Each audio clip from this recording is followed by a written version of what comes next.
வங்காளதேசத்தில் வாழும் இந்துக்கள் இந்த கோவிலை 13வது ஜோதிர்லிங்க கோவிலாக போற்றுகிறார்கள்.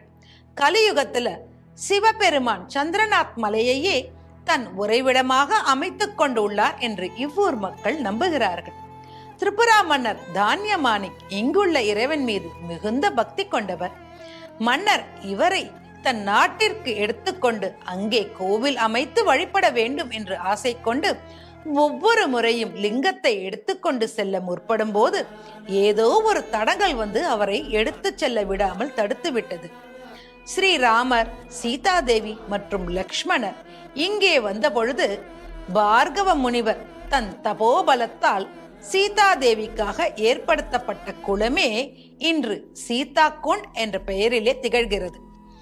இங்கே வீற்றிருக்கும் அன்னையின் பெருமையை பற்றி அறிய ஸ்ரீ டிவி ஸ்பிரிச்சுவல் சேனலில் வரும் சக்தி பீடங்கள் நிகழ்ச்சியை பாருங்கள்.